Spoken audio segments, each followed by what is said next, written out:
एक दिन गुस्से में उठ करके एक माटी का डेला उठाया, अपने मुंह में धर लिया। माने भगवान मिट्टी नहीं खा रहे थे, उस ब्रजरज की महिमा को बता रहे थे कि ऐसो स्वाद नाय माखन में, ना मिश्री मेवा दाखन में, जो रस है ब्रज रज चाखन में। यानी मुक्ति की युक्ति बताई कि भैया यदि कोई स्वाद है तो संसार की किसी वस्तु में नहीं है, जो स्वाद ब्रज रज में है। यहाँ का स्वाद तो मीठा लगने के बाद पेट में गया ना सब गड़बड़ हो जाएगा, लेकिन ब्रज रज का स्वाद दिखता नहीं है, लेकिन उसके अंदर महत्व में छुपा हुआ है। अगर गई ना तो कल्याण कर देगा। आज प्रभु ने अपने भक्तों को मुक्ति की राह बता दी कि भैया ब्रज रज का बड़ा महत्व है, इसी से तुम्हारी मुक्ति, इसी से तुम्हारी भक्ति होगी। इसलिए आप देखते होंगे ब्रजमंडल में सब लोग ब्रज 84 कोस की पैदल यात्रा कर रहे हैं, गोवर्धन जा रहे हैं, क्योंकि उस रज की ही तो महत्वता है। उसके स्पर्श से, स्पर्श करने मात्र से जीवन के बड़े बड़े पातक पाप आदि कट जाते हैं।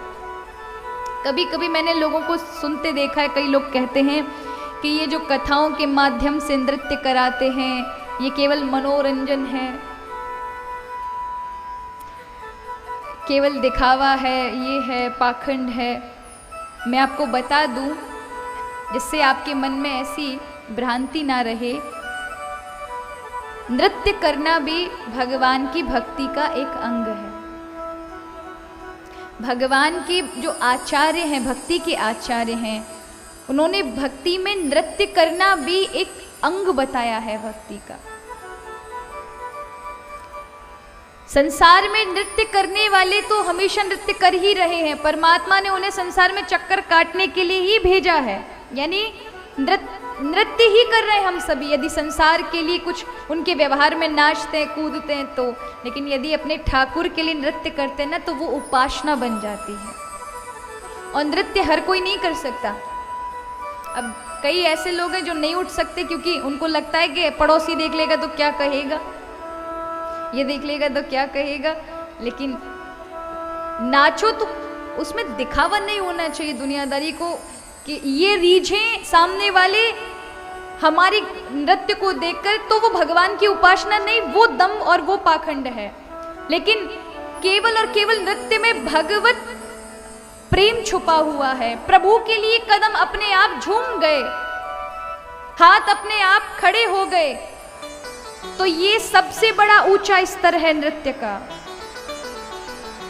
भक्ति में आत्मज्ञान ब्रह्म ज्ञान से भी ऊंची है भक्ति, और भक्ति में प्रेमानंद का आना यानी नृत्य का होना सर्वोत्तम भक्ति बताई गई है कि अपने ठाकुर के लिए, अपने इष्ट को रिझाने के लिए आप नृत्य करें।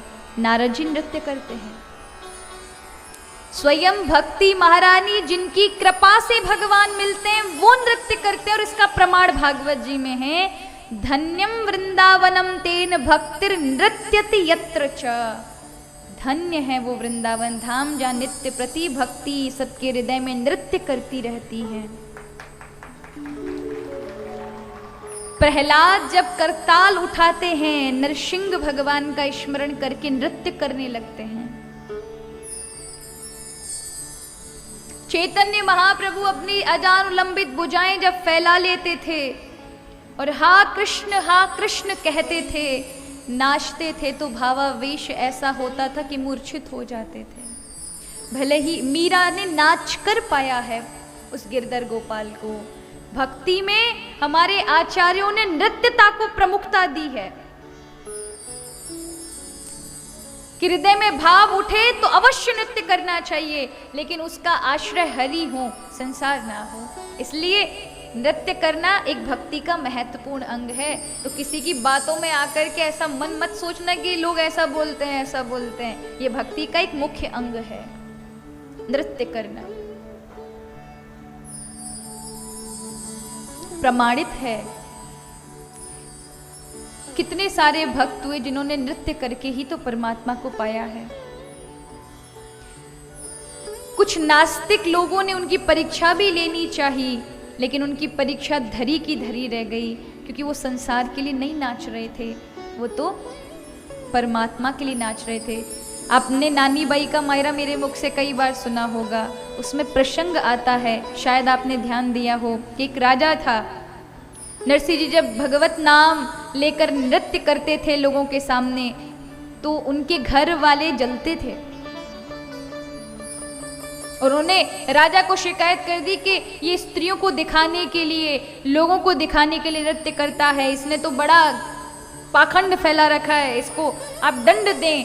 तो उस राजा ने नरसिंह जी को बुलाकर कहा, तुम बड़े भक्त बनते हो, तुम कहते हो कि तुम्हारे 24 घंटे नृत्य में भगवान की उपस्थिति होती है, यह भगवान की प्रतिमा है, इसके गले में माला डली हुई है, कितना नृत्य करना है करते रहो, यदि 24 घंटे में ये तुम्हारे गले में नहीं आई अपने आप, तो तुम्हें फांसी की सजा दी जाएगी।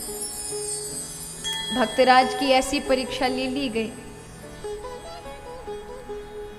सुबह से शाम होने को आई, नृत्य करते रहे, पैर थक गए, लोग तालियां पीट पीट के मजाक बना बना कर चले गए, रात्रि होने को आई। अब बस कुछ देर बाद 24 घंटे पूरे होने वाले हैं। राजा भी शयन से बाहर आ गया, सब दोबारा से आकर सभा में, नरसिंह जी अभी भी नृत्य कर रहे हैं, हे ठाकुर, हे गिरधर गोपाल, मुझे तो आपका ही आसरा है, मैं दुनिया के लिए दिखाने के लिए नहीं नाचता।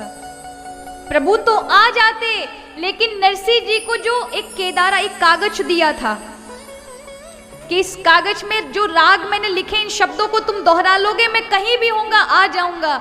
लेकिन नरसिंह जी ने वो कागज कहीं गिरवी रख दिया था, इसलिए गा नहीं पा रहे थे।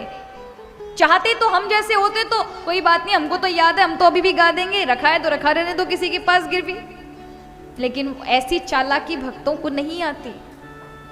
उन्होंने कहा गिरवी रख दिया तो वो मेरी वस्तु नहीं रही, मेरे भाव से मैं हरि को बुलाऊंगा, मुझे किसी साधन की आवश्यकता नहीं है, इसलिए देरी लग गई। 1 घंटा रह गया, सब अब घर वाले जो उनसे उनके शत्रु बन गए थे, उनसे ईर्ष्या करते थे, तालियां बजा बजा कर हंस रहे, अभी इसको फांसी की सजा होगी, इसका पाखंड धरा का धरा रह गया।